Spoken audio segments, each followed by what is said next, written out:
Dear student, welcome to Gyan Kiran. ಆತ್ಮೀಯ ವಿದ್ಯಾರ್ಥಿಗಳೇ, ಜ್ಞಾನ ಕಿರಣ ವಾಹಿನಿಗೆ ಸ್ವಾಗತ. Student, examinations are near and you are in a kind of confusion. ಪರೀಕ್ಷೆ ಸಮೀಪಿಸ್ತಾ ಇದೆ, ನೀವು ಯಾವುದೋ ಒಂದು ಕನ್ಫ್ಯೂಷನ್ ಒಳಗೆ ಅಂದ್ರೆ ಗೊಂದಲದೊಳಗಿದ್ದೀರಿ ಅಂತಾನೆ ಅರ್ಥ. Don't worry.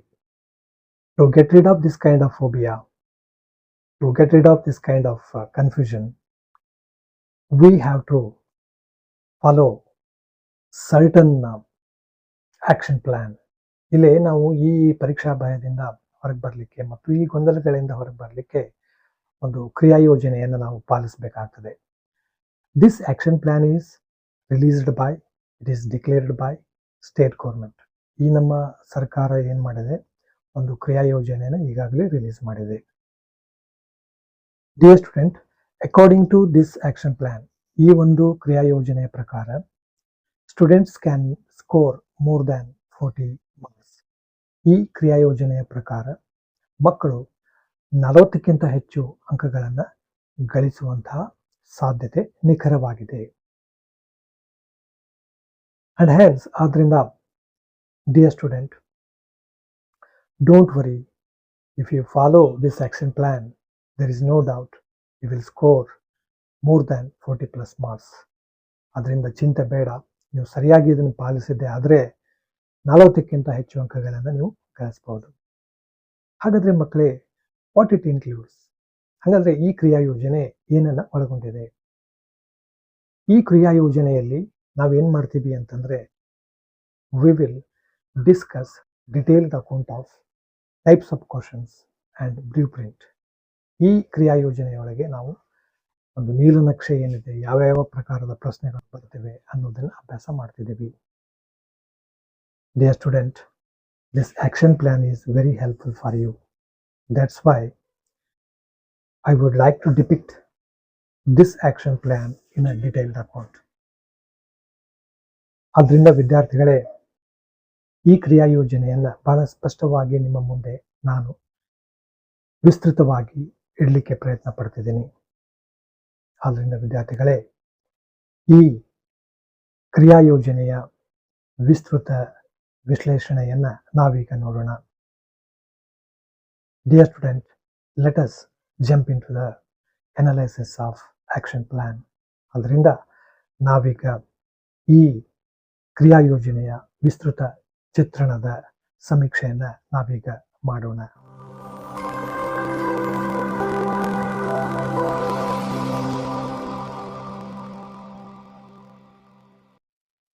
Dear student, here is 40+ action plan for SSLC state syllabus students with respect to science subject.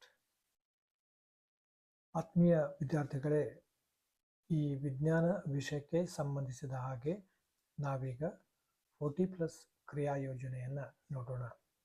ಈ ಕ್ರಿಯಾ ಯೋಜನೆ SSLC ವಿದ್ಯಾರ್ಥಿಗಳಿಗಾಗಿ ನಿರೂಪಿತಗೊಂಡಿರುವಂತಹದ್ದು ಮತ್ತು ರಾಜ್ಯ ಸರ್ಕಾರ ಪಠ್ಯಕ್ರಮಕ್ಕೆ ಅನುಗುಣವಾಗಿ ರಚಿತವಾಗಿರುವಂತಹದ್ದು.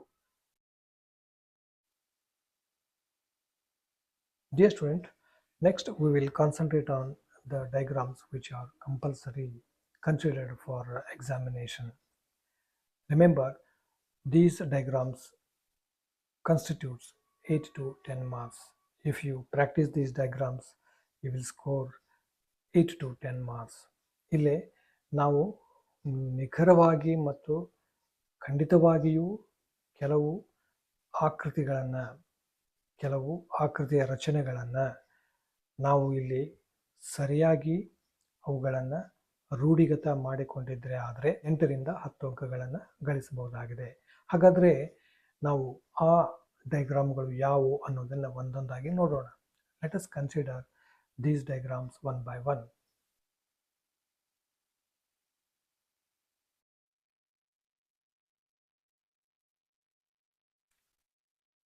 Dear student, first we will consider the human brain.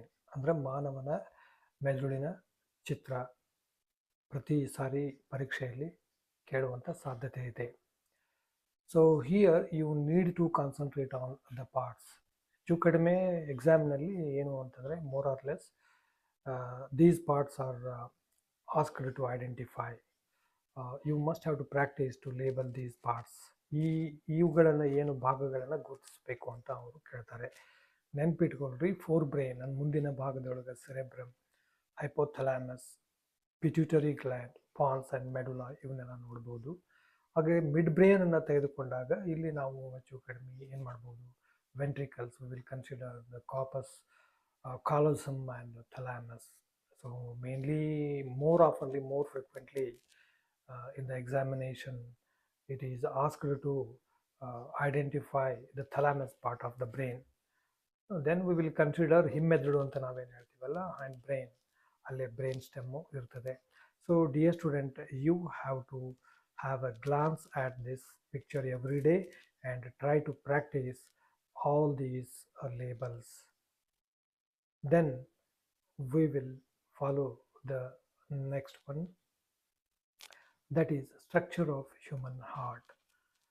Dear student, it is the most important diagrammatic representation and that can be asked more oftenly in examination. ಅಂದರೆ ಪರೀಕ್ಷೆಯಲ್ಲಿ ಮೇಲಿಂದ ಮೇಲೆ ಹಾರ್ಟ್ ಚಿತ್ರವನ್ನು ತೆಗೆದು ಭಾಗಗಳನ್ನು ಗುರುತಿಸಿರಿ ಅಂತ ಕೇಳೋದು ರೂಢಿಗತ ಸಂಪ್ರದಾಯ ಆಗಿದೆ.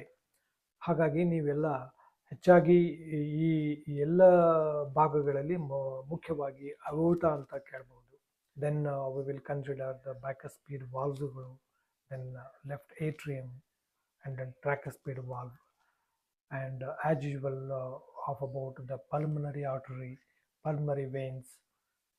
ಸೊ ಇವು ಎಲ್ಲ ಲೇಬಲ್ಗಳನ್ನು ಗುರುತಿಸೋದಕ್ಕೆ ನೀವು ಸಬಲರಾಗಬೇಕು. ಇವೆಲ್ಲ ಲೇಬಲ್ಗಳನ್ನು, ಇವೆಲ್ಲ ಭಾಗಗಳನ್ನು ಗುರುತಿಸುವಂಥ ಸಮರ್ಥತೆಯನ್ನು ನೀವು ಹೊಂದಬೇಕಾಗ್ತದೆ. So that students, you have to practice this diagrammatic representation every day. Then next one we will consider, that is of about open and closed stomata.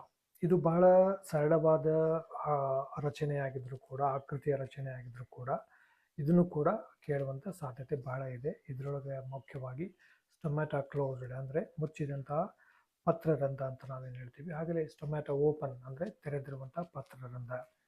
ಅಲ್ಲಿ ಮುಖ್ಯವಾಗಿ ನೀವು nucleus, chloroplast, vacuole, god cell, cell wall ಈ ಭಾಗಗಳನ್ನು ನೀವು ನೆನಪಿಟ್ಕೋಬೇಕು. ಈ ಆಕೃತಿಯನ್ನು ಕೂಡ ಮೇಲಿಂದ ಮೇಲೆ ಕೇಳುವಂಥ ಸಾಧ್ಯತೆ ಇದೆ. Then next one, that is germination of pollen on stigma. So ಇಲ್ಲಿ ಪೋಲನ್ ಗ್ರೇನ್ಸ್ಗಳು ಹೇಗೆ ಜರ್ಮಿನೇಟ್ ಆಗ್ತವೆ ಅದನ್ನು ತೋರಿಸುವಂತಹ, ಅದನ್ನು ಪ್ರತಿಬಿಂಬಿಸುವಂಥ ಚಿತ್ರವನ್ನು ತೆಗೀರಿ ಅಂತ ಕೇಳ್ತಾನೆ. Diagram which actually denotes, which actually represents germination of pollen grains on stigma. So dear student, you have to concentrate on this diagram. So this diagram also more frequently asked in examination. ಈ ಎಲ್ಲ ಡಯಾಗ್ರಾಮ್ಗಳನ್ನು, ಎಲ್ಲ ಆಕೃತಿಗಳನ್ನು ನೀವು ಪ್ರತಿನಿತ್ಯ practice ಮಾಡಲೇಬೇಕು. ಇದರಿಂದ ನಿಮಗೆ 8-10 ಅಂಕಗಳು ಸಹಜವಾಗಿಯೇ ದೊರೆಯುತ್ತಿವೆ. Then followed by the next diagram, it's of about structure of nephron. ಇಲ್ಲಿ ನೆಫ್ರಾನ್ ಸ್ಟ್ರಕ್ಚರ್ ಕೂಡ ಕೇಳುವಂಥ ಸಾಧ್ಯತೆ ಇದೆ. ಅದರೊಳಗೆ ಮುಖ್ಯವಾಗಿ ನೀವು ನೆನಪಿಡ್ಕೋಬೇಕಾಗಿರುವಂತಹ ಭಾಗಗಳು ಯಾವುವು ಅಂದರೆ ಪ್ರಾಕ್ಸಿಮಲ್ ಕನ್ವಲ್ಯೂಟೆಡ್ ಟ್ಯೂಬ್ಯೂಲ್, ದೆನ್ ಅದಕ್ಕೆ ಅನುಗುಣ ಆಗುವ ಹಾಗೆಯೇ ಇಲ್ಲೊಂದು ಟ್ಯೂಬ್ಯೂಲ್ ಇರ್ತದೆ, ಡಿಸ್ಟಲ್ ಕನ್ವಲ್ಯೂಟೆಡ್ ಟ್ಯೂಬ್ಯೂಲ್ ಅಂತೇಳಿ 2 ಟ್ಯೂಬ್ಯೂಲ್ಸ್ಗಳನ್ನು ನೆನಪಿಟ್ಕೊಳ್ರಿ. Then mainly this Bowman's capsule also and descending limb of loop of Henle ಅಂತ ನಾವು ಹೇಳ್ತೀವಿ. ಇದೊಂದು loop of Henle is very important. So ಇದು ಬಹಳ ಸರಳವಾಗಿರುವಂತಹ ಚಿತ್ರರಚನೆ, ಇದನ್ನು ಕೂಡ ನೀವು ಪ್ರಾಕ್ಟೀಸ್ ಮಾಡಬೇಕು. So that student, you must have to practice this diagram, and this diagram is easiest one and it is helpful for you to score the marks. Then next one, that is ray diagram by concave mirror object placed at C. ಇಲ್ಲೇ ಆಬ್ಜೆಕ್ಟ್ಗಳನ್ನು ಎಲ್ಲೆಲ್ಲಿ ನಾವು ಇಡ್ತೀವಿ ಅದರ ಮೇಲೆ ರೇ ಡಯಾಗ್ರಾಮ್ಸ್ಗಳ ವಿಧಾನಗಳನ್ನು ಕೇಳಿರ್ತಾನೆ. ಬೇರೆ ಬೇರೆ ಪ್ರಕಾರದ ರೇ ಡಯಾಗ್ರಾಮ್ಸ್ಗಳು ಏನದಾವು ನೀವು ಮತ್ತು ರಿಫ್ಲೆಕ್ಷನ್ ಆ್ಯಂಡ್ ರಿಫ್ರಾಕ್ಷನ್ ಚಾಪ್ಟರ್ನಲ್ಲಿ ಎಲ್ಲ ರೇ ಡಯಾಗ್ರಾಮ್ಸ್ಗಳನ್ನು ನೀವು ಪ್ರಾಕ್ಟೀಸ್ ಮಾಡಬೇಕು. Dear student, you have to practise all the ray diagrams which comes under the lesson reflection and refraction. So that next we will consider the diagram again based on ray diagram, that is by concave lens, ray diagram by concave lens, object placed at 2f1. ಈ object ಅನ್ನ 2f1 ಮೇಲೆ ಇಟ್ಟಾಗ ನಾವು ಅನುಸರಿಸಬೇಕಾದಂತಹ ಆಕೃತಿಯ ರಚನೆ. So when object is placed on 2f1, so what kind of image can we get? The question will occur on this basis also. Then next one, we consider about recombination of the spectrum of white light. So here the prisms are considered. One prism is kept in erect manner and another prism is kept in inverted manner. When the white light enters from rarer medium to denser medium, so here it changes its direction and it comes out as a single white light. So this type of diagram also asked more frequently in examination. ಈ ತರಹದ ರಚನೆಯನ್ನು ಕೂಡ ಮೇಲೆ ಮೇಲೆ ಪರೀಕ್ಷೆಯಲ್ಲಿ ಕೇಳುವುದುಂಟು. ಹಾಗಾಗಿ next diagram ಅನ್ನು ತೆಗೆದುಕೊಂಡಾಗ reaction of zinc granules with dilute sulphuric acid, ಇದನ್ನು ಕೂಡ ಈ ರಚನೆಯನ್ನು ಕೂಡ ಮೇಲೆ ಮೇಲೆ ಕೇಳ್ತಾನೆ. So you must have to practice this diagram and this diagram is very easiest diagram. So then again followed by another diagram is of about electrolysis of water. So ಅಂದ್ರೆ ನೀರಿನ ವಿದ್ಯುತ್ ವಿಭಜನೆ ಅಂತ ನಾವೇನು ಹೇಳ್ತೀವಲ್ಲ, ಅದನ್ನ ಏನು ನಿರೂಪಿಸುವಂತಹ ಒಂದು ಪ್ರಯೋಗ, ಅದನ್ನ ಚಿತ್ರದ ಮೂಲಕ ನಾವು ಹೇಗೆ ನಾವು ತೋರಿಸಬಹುದು ಅದನ್ನು ಅನ್ನೋದನ್ನ ಮೇಲಿನ ಮೇಲೆ ಕೇಳ್ತಾ ಇರ್ತಾನೆ. So this diagrammatic representation of about electrolysis of water, this diagram also occurred in examination repeatedly. Then consider, dear student, in the next section we will focus on compulsory laws. What are all the laws comes in examination? All those laws we have to study. Only the laws constitute 10 to 12 marks. ಆತ್ಮೀಯ ವಿದ್ಯಾರ್ಥಿಗಳೇ, ಈ ಮುಂದಿನ ಒಂದು ಸೆಷನ್ನಲ್ಲಿ ನಾವೇನು ಮಾಡೋಣ, ಮುಂದಿನ ಒಂದು ಭಾಗದಲ್ಲಿ ನಾವು ಕಂಪಲ್ಸರಿ ಲಾಸ್ಗಳು ಯಾವ ಬರ್ತಿವೆ ಎಕ್ಸಾಮ್ಗೆ, ಮತ್ತು ಈ ಎಲ್ಲ ಲಾಸ್ಗಳನ್ನು ನಾವು ಅಭ್ಯಾಸ ಮಾಡೋದ್ರಿಂದ ನಮ್ಗೆ ಎಷ್ಟು ಮಾರ್ಕ್ಸ್ಗಳು ಸಿಗ್ತಿವೆ ಅಂದರೆ ಟೋಟಲಿ 10 ರಿಂದ 12 ಮಾರ್ಕ್ಸ್ಗಳು ಸಿಗ್ತಿವೆ. ಸೊ ಆದ್ದರಿಂದ ಅವು ಯಾವ್ಯಾವ ಲಾಸ್ಗಳು: Ohm's law, Joule's law of heating, Fleming's left hand rule, right hand grip rule. So we will concentrate on all these laws in the next session. ಮುಂದಿನ ಅವಧಿಯಲ್ಲಿ ನಾವು Ohm's law, Joule's law of heating, Fleming's left hand rule, right hand grip rule, ಇವುಗಳೆಲ್ಲ ಲಾಸ್ಗಳನ್ನು ನಾವು ಅಭ್ಯಾಸ ಮಾಡೋಣ. Thank you dear student.